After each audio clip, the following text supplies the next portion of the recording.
Radio Transat, partout dans la Caraïbe. Effectivement, partout dans la Caraïbe, son papa, Martinique, Guadeloupe, Saint-Barth et Saint-Martin dans les studios en direct avec en face de moi Gérard Daboville. Bonjour Gérard. Bonjour. Comment ça va bien? Ah ben c'est pas mal, hein. Ça pourrait même difficilement être mieux. Voilà, c'est ça. Ou pire ou mieux, enfin en tout cas vous avez l'air d'aller bien, vous avez un sourire jusqu'aux oreilles, ça c'est magnifique. Pourquoi vous êtes en face de moi? Pour nous parler d'une sacrée expédition avec un bateau qui s'appelle le Planète Solar. Les mauvaises langues disent que ce sont des panneaux photovoltaïques sur flotteurs. Qu'est-ce qu'on leur dit à cela? Ah, ils n'ont pas tout à fait tort. C'est un peu plus sophistiqué quand même. Hein. C'est un bateau qui fait 30 mètres de long, qui est recouvert par plus de 500 mètres carrés de panneaux solaires. Tout sa forme, alors c'est pas de la télé, donc... il a une forme extraordinaire. Hein, bon, je suppose que les uns ou les autres ont peut-être vu des photos, peuvent les voir sur Internet. Hein, ils font Planète Solaire, ils vont trouver. Ils vont le voir sur place. Et évidemment, sur place, on a eu pas mal de gens qui sont venus voir le bateau. C'est un bateau qui a un look extrêmement futuriste. Hein, on l'oublie pas quand on l'a vu. Il est arrivé qu'on se pose, c'était je crois dans la rade devant Rabat, et on a dû attendre quelques heures. On était au loin un peu dans la brume. Et il y a des gens qui ont été appelés la police en disant il y a un avion qui s'est posé sur l'eau. Forcément. Indétectable radar, ou presque. Détectable parce que c'est quand même une grande masse. Hein. Je vous disais 30 mètres de long, 6 mètres 50 de haut, tous ces panneaux solaires, le bateau est en carbone. Alors c'est un catamaran avec deux flotteurs qui sont presque complètement immergés, puis une sorte de grande nacelle centrale, et le tout recouvert par ce pont de panneaux solaires. Et forcément ça pèse lourd. Oui, 500 mètres carrés de panneaux solaires et puis des batteries. Oui. Parce que la nuit, même quand il n'y a pas de soleil, on marche. Les jours, même quand il n'y a pas de soleil, on marche. Donc, on a à peu près 10 tonnes de batteries. L'ensemble atteint près de 100 tonnes. Donc forcément, c'est pas léger. Ben non, c'est pas léger. Manœuvrer, c'est particulier. C'est pas un bateau qui est fait spécialement pour se faufiler dans les ports, mais en haute mer, ça marche, et ça marche bien, et ça marche tellement bien que on a battu, je vais dire le record, notre propre record, puisque le bateau était déjà venu ici il y a 2 ans, et on a mis 4 jours de moins. On a fait la traversée en 22 jours, 12 heures et une poignée de minutes. Parce qu'il y avait plus de soleil ou oui? Essentiellement parce que quand le bateau était passé ici, c'était dans le cadre d'un tour du monde. Il a commencé par effectuer un tour du monde 100% à l'énergie solaire. C'est le premier tour du monde d'ailleurs réalisé, tout moyen de transport confondu, à l'énergie solaire. Et il s'était donc arrêté ici. C'est pour ça qu'on est revenu de façon à mesurer un peu la différence. Ça nous intéressait parce qu'on a fait des travaux. Après le tour du monde, on s'est dit, il y a peut-être des choses qu'on peut améliorer, notamment dans la propulsion. Je ne veux pas rentrer dans les techniques, mais enfin, on a changé les hélices, on a fait d'assez gros travaux, et je pense que ceci explique cela. Et puis alors aussi, peut-être que les conditions n'étaient pas forcément les mêmes que lors de la première traversée. Oui, les conditions de mer sont importantes, évidemment, pour aller vite. De mer et de soleil. On a eu 4 jours sans soleil, là, je suis sûr qu'on était un petit peu malheureux. Alors justement, quand il n'y a pas de soleil, vous vous inquiétez? Vous dites... quand il n'y a pas de soleil... Vous savez, Planète Solar, c'est avant tout un formidable exercice de gestion d'énergie. C'est-à-dire que on a les batteries, on sait combien il y a dans nos batteries, on a la manette des... pas dire des gaz, des moteurs, on peut aller plus ou moins vite, et on sait que la vitesse coûte cher. Donc, à nous de gérer en fonction de ce qu'on a dans les batteries, à nous de gérer surtout en fonction du soleil qu'on aura demain, après-demain, etc. Alors, on a Météo France qui nous envoie des cartes d'ensoleillement. C'est ça qui est extraordinaire, parce que si c'est un bateau qui traverse l'Atlantique, c'est un voilier, ou un bateau moteur, des voiliers cherchent le vent. Nous, on cherche le soleil. Ouais. On cherche aussi à éviter les vents contraires. Oui. Je vous dirais qu'on a pris à peu près la route d'un voilier, de façon à éviter de se retrouver avec des vents même légers, mais dans le nez. Ça aurait été complètement idiot. Donc on n'a pas fait la route la plus directe. On a fait une route qui tenait compte un peu du vent et beaucoup du soleil. Vous tirez des bords par rapport aux nuages? Quand même pas, on n'ira pas jusque-là. Non, on regarde les grandes masses. Hein. Moi, je regarde la carte solaire, si je peux dire, les prévisions solaires pour les 2-3 jours à venir. Et là, je choisis ma route un peu en conséquence. C'est-à-dire que par rapport à la ligne générale de notre route, il y a un petit peu des zigzags. Si quelqu'un la regarde, je crois qu'on peut la voir sur Internet, les zigzags, c'est justement pour éviter des masses nuageuses. Et on n'a pas été gâtés là avec le soleil. On a eu, je disais, plus de 3 jours consécutifs de nuages, donc là on commençait à tirer la langue un petit peu. On allait doucement. Des longues barres nuageuses, donc, justement. Oui. À un moment donné, oui. Forcément, là, il faut l'éviter. Eh bien, il faut l'éviter, il faut essayer. C'est pas très facile, parce que comme on va doucement et que les nuages eux-mêmes se déplacent, tout l'exercice, toute la finesse, c'est de se dire, bon, où serons-nous demain, où seront les nuages demain, etc. Et après-demain, peut-être pour voir. Voilà. Et la nuit, donc forcément, vous vivez... On parlait des nuages. Quand il y a des barres nuageuses et quand il faut les passer, j'essaye de les passer de nuit, parce que de nuit, ça ne coûte rien.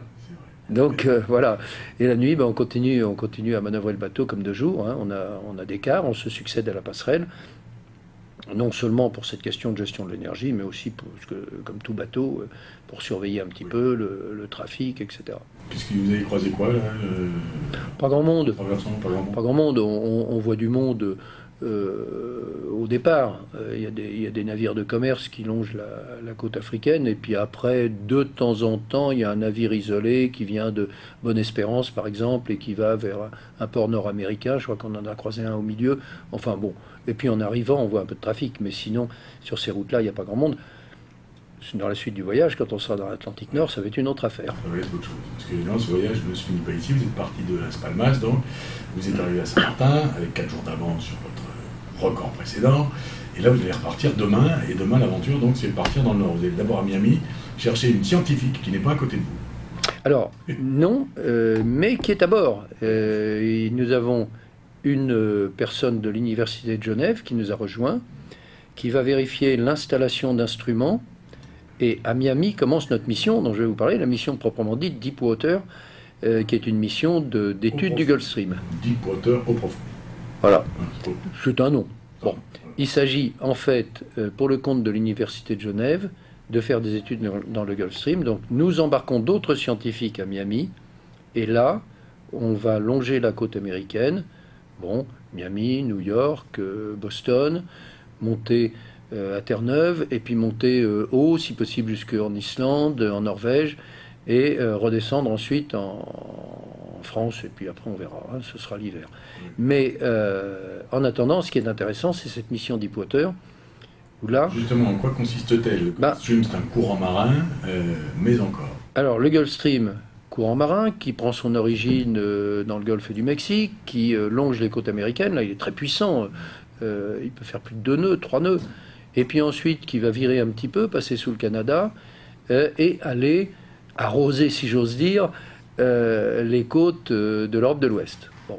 Et c'est très très important au niveau climatique, parce que s'il n'y avait pas le Gulf Stream, eh bien en Bretagne, là où j'habite, on aurait les hivers du Canada.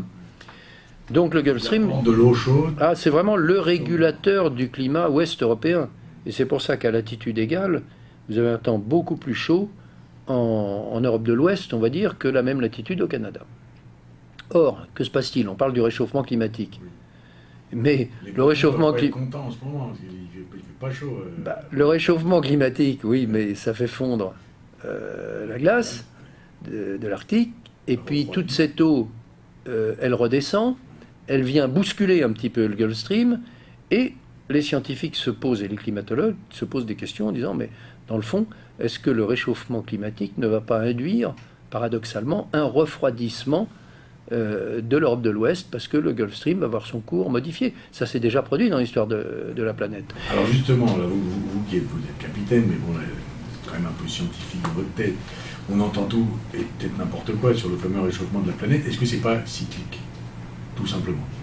Et même si c'est cyclique, mais si ce sont des grands cycles, il y a quand même intérêt à le savoir, parce que si la température doit s'abaisser de quelques degrés, même quelques degrés, je ne dis pas des dizaines de degrés, dans une région du monde, ça change tout, ça bouleverse tout. Donc, beaucoup de gens s'intéressent au Gulf Stream, et la mission Deepwater voulait faire des mesures très particulières. Il y a parmi les instruments que l'on met à bord une sorte d'appareil, de sonde, qui mesure la composition chimique des embruns. On va dire l'interface entre l'air et l'eau. Or, comme vous le pensez bien, ce sont des mesures extrêmement sensibles, sinon il n'y aura pas de différence d'un embrun à l'autre. extrêmement sensible, et la moindre pollution qui pourrait être générée, par exemple, si on était un bateau à moteur, on aurait de la pollution avec nos moteurs, nos échappements. Ça fausserait les mesures. Donc, finalement, il fallait quoi? Soit un voilier, mais un voilier, c'est pas très pratique. Il faut une plateforme qu'on peut décaler, poser au bon endroit, abriter pas mal de gens, avoir de l'énergie pour tous ces appareils. Ça, on en a. Donc, Planète Solaire, finalement, est le seul navire au monde capable d'assurer cette mission. Alors, vous pensez que ça tombait bien. L'Université de Genève était ravie de trouver cette plateforme, si j'ose dire, absolument idéale pour faire ce genre de mesures. Vous n'êtes pas prêt d'être au chômage, on va vous demander tout ça. Bon, moi j'ai pas mal d'autres activités, mais et par rapport à Planète Solaire, c'était pas mal non plus, parce que ce bateau qui a fait le tour du monde, Il a fait ses preuves. il a fait ses preuves, mais après, qu'est-ce qu'on en fait? Bon, on peut en faire un musée dans un port, et puis les gens le visitent, il a fait le tour du monde, très bien. Et après? Tandis que là, au contraire, c'est une nouvelle vie, une seconde vie qui s'ouvre devant ce bateau. Et tous ceux qui l'ont visité ont pu remarquer que c'est un bateau quand même assez grand. On a parlé de son poids tout à l'heure. Et il pourrait être 2 fois plus léger, bien sûr. On aurait pu faire un prototype très léger, faire le tour du monde plus rapidement, avoir un bateau 2 fois plus rapide, et ensuite, on n'en faisait rien. Tandis que là, il a été construit sur des normes de transport de passagers, avec des échantillonnages, des épaisseurs, du volume à l'intérieur, qui permettent justement d'accéder à cette deuxième vie. Félicitations. Donc ça commence à Miami, et le Gulfstream, alors vous allez le suivre jusqu'à... Alors on va le suivre, on va aller de Miami à New York, de New York à Boston. Donc là on est vraiment dans le cœur du Gulfstream. Je sais que j'en saurai plus après, moi personnellement, je ne suis pas un scientifique, mais je connais un peu le Gulfstream pour l'avoir déjà fréquenté, si j'ose dire. C'est pas le long fleuve bleu qu'on imagine, qu'on voit sur les atlas, c'est un courant qui serpente avec des tourbillons d'eau chaude, d'eau froide. C'est assez complexe. Des capteurs sous l'eau. Et on va avoir une sonde qu'on est en train de monter d'ailleurs cet après-midi, qui va plonger sous l'eau. On a différents instruments, en plus de cet instrument dont je vous parlais qui mesure la qualité des embruns. Et tout ça est évidemment enregistré, envoyé, répertorié, classé, travaillé. Je vous en dirai plus après. Mais tout ceci pour vous dire qu'on va faire des mesures depuis la surface jusqu'à une centaine de mètres de profondeur. Et ça va vous amener, ça, en Norvège. Oui, alors après, cette mission-là... Porte à côté, Ah, bah non, mais bon, remarquez, on vient de loin, hein, et le bateau a déjà fait le tour du monde. Bon, après, on a une autre mission en redescendant. Alors, on va redescendre ensuite, et notamment aller à Paris. Le bateau passe tout juste dans les écluses de la Seine, donc ça va être un parcours assez amusant. Mais entre-temps, on va faire une petite mesure de collecte de déchets. Dans la mer, il y a pas mal de petites choses qui flottent. C'est vraiment ce qu'on dit, c'est vraiment la poubelle. Bon, il y a un peu d'exagération dans les expressions. Moi, vous savez, j'ai traversé l'Atlantique et le Pacifique dans des conditions où j'étais très bas sur l'eau et où j'allais très doucement, puisque c'était à la rame. Bon. Et je peux dire que dans ces conditions-là, quand vous avez l'œil à 1 mètre de l'eau, et quand il fait beau, vous voyez tout. Et vous voyez notamment au milieu du Pacifique des petits bouts de déchets, c'est grand comme un ongle, d'emballage plastique, du polystyrène, vous savez, petites billes blanches là, ou des petits grumeaux de polystyrène, etc. Vous en voyez, quand il fait beau et que vous voyez bien, un toutes les 20 minutes. Alors c'est des tout petits morceaux. Imaginez, si vous donniez un coup de râteau dans l'immensité du Pacifique, c'est l'Himalaya. Donc, et on en produit, et ça dure, et on en reproduit, et ça dure encore. Et que je vous parle d'une expérience qui date de 1991, donc depuis... bon. Alors, ça fait quand même beaucoup. Il n'est pas question pour nous, Planète Solaire, de dire on va nettoyer la mer. Il est question de traîner, si vous voulez, un filet de surface qui va ramasser dans une bande précise, pendant une durée de temps précise, une longueur précise, pour faire des statistiques, permettre d'évaluer. D'abord, qualitative, qu'est-ce qu'on ramasse, et ensuite, quantitative, combien on ramasse, et après, les scientifiques font des extrapolations. Alors, je dirais que ça, c'est une mission qui a de l'avenir, hélas. C'est-à-dire que ce genre de mission de mesure pourrait être faite et refaite dans différents océans, je pense notamment au Pacifique. Et là, je crois qu'on aurait des surprises, ça permettrait d'apprécier et de voir quels sont ces matériaux. Et certains de ces matériaux devraient être quasiment bannis. Je pense au polystyrène, qui est un matériau qui finalement, il sert pas à grand-chose, puisqu'il sert à caler des objets. Hein, bon. Et qui, lui, petit à petit, nous envahit. Il ne dégrade pas, quoi. Ça dure éternellement. Oui, ça dure éternellement. Les sacs en plastique, vous savez, les petits sacs de caisse, là, c'est des choses qui durent indéfiniment si c'est pas retraité. Il y a des pays où l'environnement est totalement pollué par ces sacs qui sont au bord des routes, qui sont partout. Quand je suis arrivé du Pacifique, j'ai fait un certain nombre de conférences, donc je vous parle là de 1991. Et puis j'ai raconté ça, cette histoire de déchets, ça m'avait frappé. Et puis il y a un monsieur dans la salle qui est venu me voir après, qui m'a dit bonjour, j'ai compris le message. Demain, j'arrête les sacs de caisse. C'était Michel-Édouard Leclerc. Je le mentionne parce qu'il a eu du courage. Il a eu du courage parce que c'était l'émeute à la caisse. À l'époque, tout le monde avait l'habitude de recevoir des sacs et tout. Comment vous voulez me vendre un sac sous prétexte que je vais le garder, qu'il est biodégradable, pas question, etc. Bon, les caissiers ont tenu bon. Bon, lui, c'est un malin, Michel-Édouard Leclerc. Il savait qu'il était dans l'air du temps et qu'il se faisait une bonne pub pour l'avenir. Mais, bon, c'était un bon geste. Et je crois que, maintenant, beaucoup de gens l'ont suivi d'ailleurs. Hein. C'était il y a longtemps. La plupart. Mais là, je vous dis, en 91, c'était quand même une révolution. Et donc, du côté de la Norvège, vous allez faire ces mesures? Au retour. Pourquoi? Parce que c'est plus pollué là-haut? Non, parce qu'il se trouve qu'on aura terminé notre mission première et qu'on aura... voilà. Donc, je dirais que c'est une mission un peu test pour ce genre de mission. C'est comme ça, en tout cas, que moi, je la conçois. Voir comment ça fonctionne, étudier les engins. Notre bateau est large. Entre deux flotteurs, il y a 15 mètres. Donc déjà, on peut ratisser une bande, vous voyez, assez large, voir comment tout ça fonctionne, comment on peut gréer ces appareils, et peut-être, dans l'avenir, faire d'autres missions, et peut-être avec Planète Solar, parce qu'encore une fois, le bateau est... On a l'impression qu'il était fait pour. Vous qui êtes un amoureux de la mer et un amoureux de la planète, par extension, comment sensibiliser les habitants de ce monde à moins polluer? D'abord, Planète Solar lui-même est un outil formidable de sensibilisation sur les énergies renouvelables. Alors, vous ne me ferez pas dire que les bateaux de demain seront mus par des panneaux solaires. Je ne vais pas faire marcher un porte-container avec des panneaux solaires, ne rêvons pas. Mais c'est un outil de démonstration, de promotion. C'est quand même 100 tonnes qui ont fait le tour de la Terre sans brûler une goutte de gasoil, sans rien. Donc ça, déjà, c'est quelque chose. Donc c'est un outil démonstratif énorme. Et je pense que tous les gens qui le visitent, et notamment les jeunes, ils en gardent une image. Ils en gardent une image forte, parce que le bateau, il a de la gueule, hein, il a une allure très particulière. Donc déjà, sur le plan des énergies renouvelables, c'est un outil qui est très démonstratif, qui frappe. Voilà.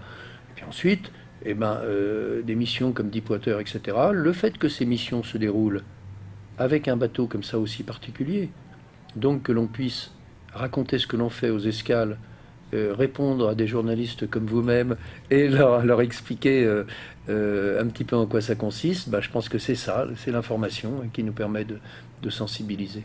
En gros, sans se mentir, tant qu'il y aura du pétrole, il y aura de la pollution? Pas forcément. Je ne suis pas du genre à dire il ne faut qu'il y ait que des panneaux solaires, des éoliennes et des moteurs à élastique. Hein, ce serait ridicule.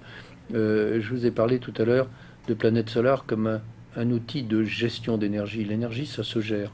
Ça se gère avec un cocktail de production d'énergie. Alors, ça peut être de l'éolienne, ça peut être du solaire, ça peut être du pétrole, mais il faut faire ça intelligemment, avec parcimonie, savoir gérer, c'est tout, et puis savoir traiter. On parlait des déchets aussi, là aussi, j'étais dans un pays que je ne nommerai pas l'hiver dernier, où j'ai été vraiment effaré par tous ces sacs et ces déchets en plastique qui traînaient partout. Bon, ça prendra du temps, mais on finira par y arriver. Le jour où il y aura des décisions gouvernementales pour dire on ferme l'usine qui produit ces sacs-là, on met 200 personnes au chômage, mais on les réemploie pour nettoyer ou pour faire des emballages, papier, carton, etc. Et même peut-être qu'on en emploie d'autres. On aura gagné. En tout cas, on vous sent motivé avec votre bâton de pèlerin à sillonner les mers sur un bateau solaire. Vous repartez donc demain, on peut vous voir encore cet après-midi sur la marine à Fort-Louis. Oui. Visiter le bateau peut-être? Visiter le bateau, là c'est un petit peu terminé parce que maintenant on rentre dans une phase de travaux. Vous savez, on est arrivé à la veille d'un week-end avec un jour férié. Et on n'a pas pris de l'avance dans nos travaux. Ce matin, j'étais dans un chantier naval pour récupérer quelques pièces. Il faut absolument qu'on avance. Et on est sur le montage des instruments scientifiques qui nous occupe complètement. Ce qui fait que ce matin encore, il y a eu des visites à bord. Maintenant, on regarde le bateau de l'extérieur. Et vous bossez à l'intérieur. Et on bosse, et comme on n'est pas très nombreux, on est tous un petit peu employés au boulot. Eh ben, je vais vous laisser filer. De toute façon, on répétera à la radio les adresses internet pour suivre votre périple. Et puis, enfin, vous serez en métropole, hein, on va puisque vous avez une chargée de communication, on va garder contact. Et pour avoir le résultat qui sera peut-être pas immédiat, mais voilà, il y aura le point. Ah ben oui, et puis sur Internet, vous allez trouver, de temps en temps, on publie un petit peu. Moi, quand j'ai le temps, j'écris une petite page ou un petit mot. Et puis tous les gens qui veulent se tenir au courant, ils font Planète Solaire, ils font Deepwater, et puis ils nous trouvent. Et là, ils sauront ce qui se passe. Merci Gérard Daboville, et on ne dit pas bon vent à un marin, mais voilà, comme il n'y a pas de vent. Bon soleil. Ouais, voilà, bon soleil, et à bientôt j'espère. Merci. Au revoir. Au revoir.